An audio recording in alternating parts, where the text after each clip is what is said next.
తెలంగాణ ప్రజలందరికీ నమస్కారం.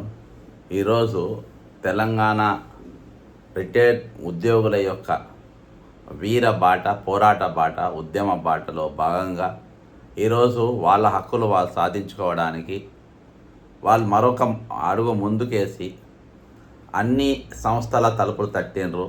అందరినీ న్యాయం కోసం వేడుకున్నారు. అయినా కానీ అందరూ కూడా ఈరోజు మొండి వైఖరి వహించి దోపిడీ ప్రభుత్వం చేతులు కలిపి వీళ్ళకు ఏ విధంగా పైసలు ఎగ్గొట్టాలి అనే ఆలోచనతోనూ, నా దుర్మార్గపు ఆలోచనతోనూ వీళ్ళు కూడా చేతులు కలిపిన పరిస్థితులలో ఈరోజు ఉత్తరాలు ఇవాళ 15వ తారీఖు ఈరోజు ఉదయం పోస్ట్ ఆఫీస్కి వెళ్ళి రాష్ట్రపతి గారికి మరియు సుప్రీంకోర్టు చీఫ్ జస్టిస్ గారికి, సుప్రీంకోర్టు రిజిస్ట్రార్ గారికి ముగ్గురు కూడా 3 ఉత్తరాలు అందరూ కూడా సపరేట్గా పంపించిన రాష్ట్ర వ్యాప్తంగా ఈరోజు అందరినీ కూడా ఒకటేసారి పోస్ట్ చేయమని. దీనికోసం ఈరోజు బకాయిల మన ఎవరైతే పెన్షనర్ అసోసియేషన్ రాష్ట్ర నాయకులు ఇంజమూరి రఘునందన్ గారు ఈరోజు అందరికీ కూడా ఆయన పూర్తి మద్దతు తెలిపిండు. అంతేకాకుండా ఈరోజు ప్రెస్ స్టేట్మెంట్ కూడా రిలీజ్ చేసిండ్రు. ఈరోజు ఇంతకుముందు లెక్క గాక కొంతమంది అదివరకు పంపారు, కానీ ఈరోజు మాత్రం ఒక మహా ఉద్యమమే జరగబోతుంది. ఈరోజు రిటైర్డ్ ఉద్యోగుల పెన్షన్లు బకాయిల యొక్క పైన ఈరోజు ఒక ఎలక్షనే నడిచింది. కేరళ ఎలక్షనే ఈరోజు తెలంగాణ పైన నడిచిందంటే అర్థం చేసుకోండి. ఈరోజు భారతదేశం స్థాయిలో ఈ చర్చ జరుగుతుందనంటే మనం చాలా వరకు పిటిషన్లు, వాళ్ళకి రకరకాల పిటిషన్లు వేసినాం, ఒక చర్చ జరుగుతుంది. కానీ మీ పర్సనల్గా ఏవైతే లెటర్స్ పంపినరో అది మీ పర్సనల్ కేసుగా నిలబడదు. పర్సనల్ కేసులు ఇన్ని ఉన్నాయా, ఇన్ని వచ్చినాయా అనేది వాళ్ళకు కూడా ఒక ఆయుధం మనం ఇచ్చిన వాళ్ళం అవుతాం. ఈరోజు ఇంజమూరి రఘునందన్ గారు రిటైర్మెంట్ బకాయిలు చెల్లించాలని హైకోర్టు ఇచ్చిన ఉత్తర్వులను కూడా ప్రభుత్వం నిర్లక్ష్యం చేస్తోంది అని పెన్షనర్ అసోసియేషన్ రాష్ట్ర నాయకులు ఇంజమూరి రఘునందన్ గారు అన్నారు. పదవి విరమణ ప్రయోజనాలను చెల్లించాలంటూ ఇచ్చిన ఉత్తర్వులను అమలు చేయకపోవడంపై దాఖలైన 572కు పైగా కోర్టు ధిక్కరణ పిటిషన్పై జస్టిస్ నామారావు రాజేశ్వరరావు గారు ఇటీవల విచారణ చేపట్టారని, దీనిపై ప్రభుత్వం నిర్లక్ష్యాన్ని ప్రశ్నించారని అన్నారు. ఇదేమి ప్రభుత్వం సొమ్ము కాదని, అది ఉద్యోగుల సొంత సొమ్ము అని, పిల్లల చదువులు, పెళ్ళిళ్ళు వంటి అవసరాల కోసం దాచుకున్న సొమ్ము అని జస్టిస్ వ్యాఖ్యానించిన ప్రభుత్వం వైఖరి ఏమాత్రం మార్పు లేదని అన్నారు. బకాయిల చెల్లింపుతో పాటు ముఖ్యమంత్రి రేవంత్ రెడ్డి, డిప్యూటీ సీఎం మల్లు భట్టి విక్రమార్కలు వ్యవహరిస్తున్న తీరుపై రాష్ట్రంలో ప్రభుత్వ ఉద్యోగులు, రిటైర్డ్ ఉద్యోగులు తీవ్ర ఆగ్రహం వ్యక్తం చేస్తున్నారని అన్నారు. ఈ పరిస్థితుల్లో సామాజికవేత్త బక్క జడ్సన్ పెన్షనర్లకు అండగా నిలుస్తుందని రిటైర్డ్ ఉద్యోగులు అభినందించారు. రాష్ట్రంలోని రిటైర్డ్ ఉద్యోగులు అందరూ ఈ నెల 15 సామూహికంగా సుప్రీంకోర్టు చీఫ్ జస్టిస్, రిజిస్ట్రార్, భారత రాష్ట్రపతి గారికి లేఖలు రాయాలని, తెలంగాణ రాష్ట్రంలోని పెన్షనర్లు అందరూ అందుబాటులో ఉన్న పోస్ట్ ఆఫీస్కు వెళ్ళి ముక్కుమ్మడిగా అట్టి లేఖలు పోస్టు చేయాలని పిలుపునిచ్చారు. రఘునందనరావు గారు కృతజ్ఞతలు. రియల్గా నేను నాకు చాలామంది ఫోన్ చేసినారు సార్ గురించి. సార్ చాలా పెద్ద ఎత్తున ఇనిషియేటివ్ తీసుకుంటున్నారు, చాలామంది కదులుతున్నారు అని చెప్పారు. ఒకసారి సార్తో మాట్లాడే ప్రయత్నం చేద్దాము. ఈరోజు ఈ స్టేట్మెంట్తో ఏంటంటే ప్రతి గ్రూపులలో ఇది చాలా పెద్ద ఎత్తున పోయింది. ఈరోజు ఏదైతే మోసపూరితంగా ప్రభుత్వం చేసిందో, ఏ విధంగానైతే మోసం చేసిందో, ఆ మోసానికి వ్యతిరేకంగా ఈరోజు అందరూ కూడా గలమెత్తే పరిస్థితి, అందరూ కూడా మాట్లాడే పరిస్థితి, ఒక ఎన్నికల ఎజెండాగా మాట్లాడిన పరిస్థితి ఈరోజు స్వయాన కేరళ. సార్ నమస్కారం సార్. ఇప్పుడే నేను మీ స్టేట్మెంట్ చూసిన సార్. మీరు మీరు లైవ్లో ఉన్నారు సార్. ఇప్పుడే స్టేట్మెంట్ చూసిన సార్. ఈ తెలంగాణలో రిటైర్మెంట్ యొక్క బెనిఫిట్స్ పైన ఒక ఎలక్షన్ నడిచింది ఈసారి. కేరళ ఎన్నికలలో ఈసారి అక్కడ ఉన్న ముఖ్యమంత్రి ప్రధాన ఎజెండాగా అక్కడ ప్రతిపక్షాన్ని విమర్శించలేదు. ఆయన పూర్తిగా ముందు మీ రిటైర్మెంట్ బెనిఫిట్స్ ఇవ్వండి, వాళ్ళ పెన్షనర్లు ఇవ్వండి అనే దానిపైన కేరళ ఎన్నికలే నడిచినాయి. అంతేకాకుండా ఈరోజు రాష్ట్ర వ్యాప్త చర్చ కూడా జరుగుతూ ఉంది. మొన్న మీకు ఒక ఇన్సిడెంట్ గుర్తు చేయాలి.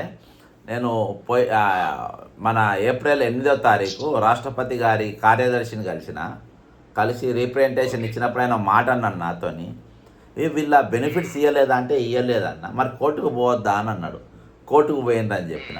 మరి కంటెంప్ట్ వేయద్దా అన్నారు, కంటెంప్ట్ కూడా వేసిండ్రా నాన్న అంటే వాళ్ళు స్టన్ అయిపోయారు సార్. సేమ్ ఇదే రిజల్ట్ నేను 26వ తారీఖు పోయిన నెల ఇక్కడ చూసిన మన ఏప్రిల్ 26వ తారీఖు మన ఆర్బీఐ ఇక్కడ మన ఆర్బీఐ గవర్నర్ గారి దగ్గర చూసిన సేమ్ బాంబేలో.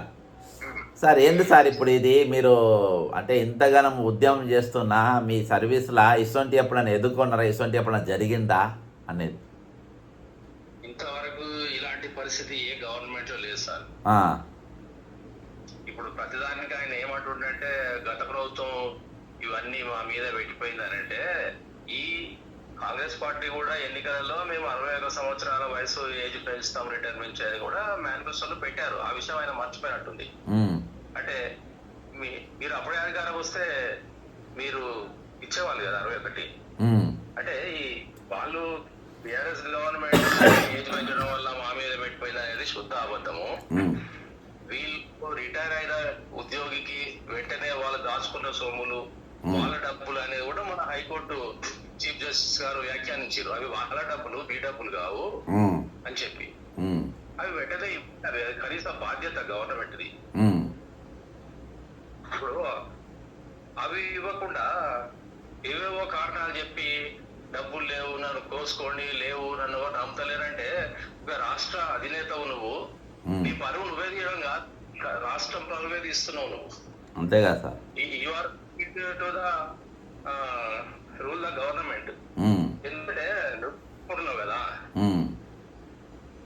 ఈ పరిస్థితులలో మరి డబ్బులు లేవు వీళ్ళకి ఇవ్వడానికంటే వీళ్ళ డబ్బులు వీళ్ళు ఇవ్వడం లేకపోతే మరి లేనటువంటి అనవసరం దుబారా ఎందుకు చేసినావు? మెస్సీని తీసుకొచ్చి ఫుట్బాల్ ఆడి అందరు పోటీలు పెట్టి కోట్ల డబ్బులు ఖర్చు పెట్టినాం. మొన్న ఫుట్బాల్ స్టేడియం ఎన్నో చేశాడు.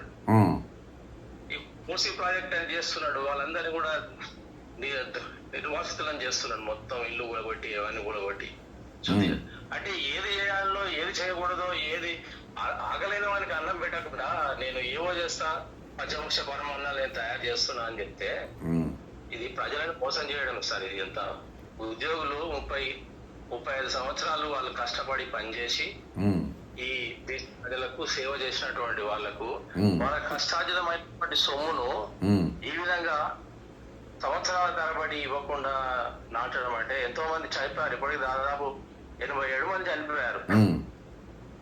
వాళ్ళ చావులకు ఎవరు బాధ్యత వహించాలి? వాళ్ళకు ఆరోగ్యం బాగలేక హాస్పిటల్ పోలేక. నాకు కూడా మొన్న హార్ట్ స్ట్రోక్ నాకు 7 లక్షల రూపాయలు ఖర్చు అయింది నాకు. మరి అక్కడ ఇక్కడ అప్పులు తెచ్చి మనం చేసుకుంటున్నాం ట్రీట్మెంట్. అప్పులకు వడ్డీ కట్టాలి. చాలా మంది పిల్లల పెళ్లిలకు చేసినప్పుడు వాళ్ళు ఈ కట్నం ఇవన్నీ కూడా మాకు రిటైర్ అయితే వస్తాయి డబ్బులు మేము ఇస్తామని చెప్పి హామీ ఇచ్చి పెళ్లిళ్ళు చేశారు. ఆ పెళ్లిళ్ళు ఇట్లాంటి డబ్బులు రాకపోవడం వల్ల రిటైర్మెంట్ తర్వాత వాళ్ళకి ఇవ్వకపోవడం వల్ల వాళ్ళు కుటుంబాలన్నీ కూడా ఇప్పుడు చాలా చితికిపోతున్నాయి. అత్తగారులు వేధింపులకు దాటుకోలేక చాలా మంది సూసైడ్ చేసుకునేటువంటి పరిస్థితి వచ్చింది. ఆ మధ్యన ఒక సిఐ ఇలాంటి పరిస్థితులు ఉంటే ఆ బిడ్డ చనిపోతే సూసైడ్ చేసుకుంటే మళ్ళీ ఆయన గుండెపోటుతో చనిపోయాడు. ఈ ఇన్ని రకాలుగా జరుగుతున్నటువంటి పరిస్థితులలో కూడా చాలా ఆవేదనతోటి మనోవేదనతోటి మన పెన్షనర్లు ఈనాడు ఉన్నారు రాష్ట్రంలో. అయితే ఈనాటి ఉద్యోగి రేపటి పెన్షనర్ అనేది వాస్తవం. ఎప్పుడైనా పెన్షనర్స్ కావాల్సిందే. ఏలూరు శ్రీనివాస్ గాని జగదీశ్వర్ గారు ఇలాంటి వాళ్ళు అనేక ఉపాధ్యాయ సంఘాలు వాళ్ళు కూడా ఇంకా సరే వాళ్ళు కొత్త ఉద్యమం తీసుకున్నారు. విలీన గ్రామాల పైన పోరాటం అంట భద్రాచలం. ఈ పోరాటం సాధించిన తర్వాత ఆ పోరాటం చేస్తారు వీళ్ళు.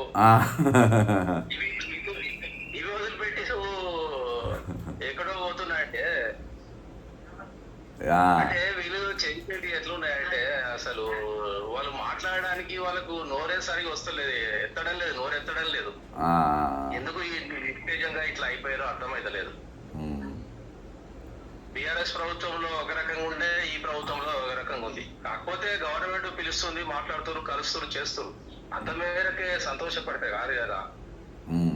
ఆర్థికంగా మొత్తం వాళ్ళు చేసి ఇవ్వాల్సిన డబ్బులు ఇవ్వకుండా ఈ విధంగా సేమ్ ఒక ప్రైవేట్ చిట్ ఫండ్ లెక్క లేదు సార్. ప్రైవేట్ చిట్ ఫండ్లే వాడు, నా దగ్గర డబ్బులు లేవు నేను వచ్చినాక ఇస్తా అంటే ఇట్లా. అంతే కదా, ఐపీ దాఖలు తప్ప అన్నయ్యనే ఇప్పుడు. ఐపీ ఒక్కటి పెట్టాలి ప్రభుత్వం. ఐపీ ఒకటి పెట్టడం తప్పితే ఇప్పుడు ఇక అంతే ఐపీ. గౌరవ ముఖ్యమంత్రి రేవంత్ రెడ్డి గారు తక్షణమే వెంటనే మొత్తంగా ఈ రిటైర్ అయినటువంటి పెన్షనర్లందరికీ కూడా చెల్లించాలి, లేకపోతే అది మీకే చుట్టుకుంటది. ఎందుకంటే ఈ ప్రభుత్వం రావడానికి ఉద్యోగస్తులు, నిరుద్యోగులు, పెన్షనర్లు వాళ్ళ కుటుంబాలన్నీ కలిసి నిర్ణయం తీసుకొని ప్రభుత్వాన్ని మార్చాల్సిన అవసరం ఉందని నిర్ణయం తీసుకున్నారు కాబట్టి ప్రభుత్వం వచ్చింది. ఆ విషయాన్ని పదే పదే ముఖ్యమంత్రి కూడా చెప్పిండు.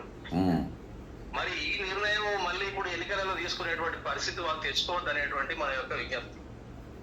ఓకే. మొన్నటి దిన ఏమైంది సార్, నిన్నటికంటే ముందు రోజు మైనింగ్ది ఒక మీటింగ్ జరిగింది నోవాటెల్ హోటల్లో. ఒక 100 మందికి సార్ దాదాపు ఒక 15-20 లక్షలు షాలే ₹1,00,000 చేసిండ్రు సార్. అందులో దానికి నేను ఒక 2 స్పైలను పంపిన, వాళ్ళు వీడియో తీసే ప్రయత్నం చేసిండ్రు కానీ ఇక మధ్యలో వాళ్ళు తీపిచ్చిండ్రు సెక్యూరిటీ వాళ్ళు. అయితే షాలే ₹1,00,000,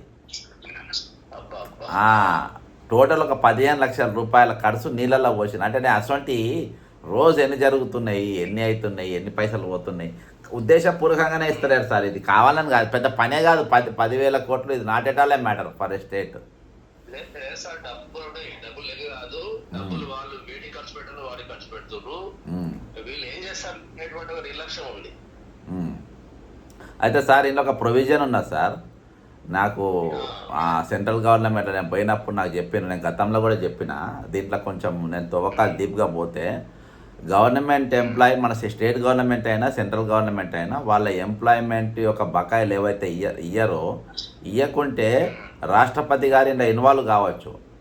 అయితే దానికి ఏంటంటే గవర్నర్ గారు దీనిపైన ఫ్యాక్చువల్ రిపోర్ట్ పంపాలి తెలంగాణలో.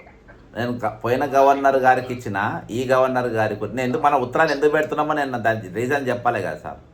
అయితే పోయిన గవర్నర్ గారికి నేను 5 రిప్రజెంటేషన్లు ఇచ్చిన, ఎలాంగ్ విత్ కాగ్ రిపోర్టు, రాజ్యాంగంలో ఏమేమి పొందుపరిచినా అవన్నీ ఆర్టికల్ పెట్టి కంప్లీట్గా ఇచ్చిన. అవి చూసి జాతీయ మానవ హక్కుల కమిషన్ 8 వారాలలో వీళ్ళ డబ్బులన్నీ ఇచ్చేయాలని చెప్పి ఇచ్చింది, రూలింగ్ ఇచ్చింది చీఫ్ సెక్రటరీకి. ఇయ్యలే, అది కూడా పెట్టిన. ఈ గవర్నర్ కూడా ఇప్పటికీ 3 సార్లు పెట్టిన. అయితే ఈ ఫ్యాక్చువల్ రిపోర్ట్ తెలంగాణలో ఇంతమంది చచ్చిపోయినరు, ఇంతమందికి పైసలు ఇవ్వాలి, ఈ పరిస్థితి అంట్రెస్ట్గా ఉన్నది అని రిపోర్ట్ పంపితే గవర్నర్ సెక్రటరీ, మన ప్రెసిడెంట్ సెక్రటరియట్ ఏం చేస్తుందంటే దాన్ని ప్రైమ్ మినిస్టర్ ఆఫీస్కి పంపుతుంది. అక్కడ లెటర్ పోయే ముందే మన ఇన్ఫర్మేషన్ ఇవ్వాలని అక్కడ కూడా పర్సనల్గా వెళ్ళిచ్చిన ప్రైమ్ మినిస్టర్ ఆఫీస్లో సెక్రటరీకి. మళ్ళీ అక్కడికి వెళ్ళి ఫైనాన్స్ సెక్రటరీ వస్తుంది కాబట్టి ఫైనాన్స్ మినిస్టర్ కూడా ఇచ్చిన. అయితే ఇవాళ ఇక్కడ ఘోరం ఏంటంటే వాళ్ళు డైరెక్ట్ అమౌంట్ ఇవ్వచ్చు సార్. ఎందుకు చెప్పానా సార్, ఇవాళ గవర్నర్ ఎంప్లాయీ అనేటోనికి రాజ్యాంగము, the constitution of India guarantee ఇచ్చింది. ఆ గ్యారంటీలో నీకు నోటిఫికేషన్ వస్తుంది, ఆ గ్యారంటీలో మనకు నోటిఫికేషన్ వస్తుంది సార్. మనం దాన్ని ఉద్దేశం చేసుకొని ఇక్కడ గవర్నర్ గారు స్పందిస్తలేరు కాబట్టి we are knocking the doors of the honourable president of India. అయితే మొన్న నేను లాస్ట్ టైం కూడా ఇది ప్రయత్నం చేస్తే కొంత 50-60 మంది పంపారు. అయితే నేనేమో పిల్లేసిన, ఆ పిల్లు డ్రాఫ్ట్ పంపితే మనోళ్ళు సేమ్ డ్రాఫ్ట్ అట్నే పంపారు. వీళ్ళు పిల్లు వేయద్దు కదా సార్, వీళ్ళు డబ్ల్యూపీ వేయాలి. ఇప్పుడు మీకు వచ్చింది నేను మళ్ళీ అందుకని డబ్ల్యూపీకి మార్చి మళ్ళీ వేసిన. అయితే 50 మంది కేసులు రిజిస్టర్ అయినాయి సుప్రీంకోర్టులో. కానీ మీరు పర్సనల్గా ఇది కాబట్టి మీరు పిల్లి కిందకి వేయద్దు, మీరు డబ్ల్యూపీకి వేయాలి అని చెప్పి పంపారు వాపస్. అయితే వాళ్ళు దాన్ని వాళ్ళు రికార్డ్ పెట్టుకున్నారు, అంటే మొత్తాన్ని మనం పంపించలే, వాళ్ళు రికార్డు పెట్టుకున్నారు. నేనేం ఆలోచన చేసిందంటే ఇంత పెద్ద స్పందన కేంద్ర ప్రభుత్వం ఇచ్చినప్పుడు మనం గట్టి కొడితే అయిపోతుంది కదా అని ఇవాళ ఇది చేసినాం sir. That is the reason why we are knocking the doors of the president secretariat అనేది సార్. ఒక విషయం చెప్తాను ఏంటంటే, సరే ఉద్యోగ సంఘాలు, ఉపాధ్యాయ సంఘాలు, పెన్షన్ సంఘాలు వాళ్ళ స్థాయిలలో వాళ్ళు చేయాల్సినంత చేస్తలేరు, ఇంకా చేయాలి. దీన్ని ఉద్యమంగా బాగా మలచాలి, నిరంతరంగా ఉద్యమంగా మలచాలి. ఆ క్రమంలో ఒక సామాజికవేత్తగా, ఒక సామాజిక ఉద్యమకారునిగా మీరు చేస్తున్నటువంటి కృషికి మా పెన్షనర్లు అందరం కూడా అభినందనలు తెలియజేస్తున్నాం సార్. ఎందుకంటే ఏడీ ఆఫీస్ దగ్గర నుంచి సెక్రటేరియట్ వరకు ఒక ర్యాలీగా తీసుకెళ్లి మీరు ఒక పెద్ద గవర్నమెంట్ దృష్టికి ఒక హాట్ టాపిక్ గా తీసుకెళ్లారు. ఉమ్, అసలు అప్పుడే గవర్నమెంట్ అరే ఇంత పరిస్థితి ఉన్నది వీళ్ళు ఆవేదన చేస్తున్నారని చెప్పి పేమెంట్స్ అని చేయాలి వెంటనే ఉమ్, ఉమ్, చేయలేదు. కానీ నిరంతరం మీరు మీడియా ద్వారా సోషల్ మీడియా ద్వారా వీలైన మేరకు జిల్లాలు తిరుగుతూ చనిపోయిన కుటుంబాలను పరిచిస్తూ ఇవన్నీ కూడా ఎప్పటికప్పుడు ప్రభుత్వం దృష్టికి తీస్తున్నారు. వాళ్ళు చూస్తున్నారు, వీడియోలన్నీ కూడా చూస్తున్నారు. అధికారులు కానీ ముఖ్యమంత్రి కార్యాలయం కానీ సీఎం కార్యాలయం బట్టి గారు కానీ. ఉమ్, కానీ వెంటనే మీరు చేస్తున్నటువంటి దానికి చాలా మంది రాష్ట్రంలోని పెన్షనర్లందరూ కూడా చాలా అభినందనలు తెలియజేస్తున్నాం, కృతజ్ఞతలు కూడా తెలియజేస్తున్నాం సార్. ఉమ్, మేము ఈ రోజు మీరు ఇచ్చినటువంటి పిలుపు అంటే మీరు ఓ రాకపోయినా ఒక సామాజిక బాధ్యతగా ఉమ్, మీరు వీళ్ళ సమస్య పరిష్కారం కావాలనేటువంటి దృక్పథంతో చేస్తున్న కృషికి మేము తప్పనిసరిగా అనేక అటువంటి వేల దాదాపు ఒక 10-20 వేల వరకు కూడా ఈ రోజు పోస్ట్ అయితే రాష్ట్రపతి గారికి, చీఫ్ జస్టిస్ గారికి, ఉమ్, రిజిస్ట్రార్ గారికి, సుప్రీంకోర్టు ఉమ్, అది తప్పనిసరిగా మేము చేస్తున్నాము. మిగతా పెన్షనర్ మిత్రులందరూ కూడా దయచేసి ఇప్పటి వరకు లెటర్స్ ఆ ప్రింట్ తీసుకోకుంటే వెంటనే మీ పేర్ల మీద ప్రింట్ తీసుకొని ఈ రోజు ఎట్టి పరిస్థితుల్లో పోస్ట్ ఆఫీసులకు వెళ్ళి అవన్నీ కూడా పోస్ట్ చేయాలి. ఇది మన కోసం జరుగుతున్నటువంటి ఉద్యమం. మనం ఏ సంఘాలైనా ఉండొచ్చు, ఉమ్, ఏ సంఘాలైనా ఉండొచ్చు. మన సంఘాలు చేస్తున్న కృషికి మరింతగా మనం ఈ సమస్య పరిష్కారం కోసం ఒక వ్యక్తి చేస్తున్నటువంటి ఆ వ్యక్తి కోసం కాకుండా మన కోసం చేస్తారు కాబట్టి ఉమ్. మన సమస్య కాబట్టి మన అందరం కూడా పాల్గొనాలని అందరూ కూడా పోస్ట్ ఈ రోజు చేయాలి లెటర్స్ అని చెప్పి విజ్ఞప్తి చేస్తున్నాను సార్. ఒకవేళ రిజిస్టర్డ్ పోస్ట్ ఒకవేళ టైం అయిపోయినా నార్మల్ పోస్ట్ అనే వేసేయచ్చు సార్. ఒకవేళ అదే ఓకే ఓకే సార్. అట్లా నార్మల్ పోస్ట్ అనే వేయచ్చు. అవును sir. Thank you sir. Thank you sir. ఇది రఘునందన్ పింఛనరావు సంఘం రాష్ట్ర అధ్యక్షులు రఘునందన్ రావు గారు చెప్తున్నది. దయచేసి రాష్ట్ర వ్యాప్తంగా అందరూ కూడా పాల్గొనాలని కోరుకుంటూ సెలవు తీసుకుంటున్నా. జై తెలంగాణ, అమరవీరులకు జోహార్లు.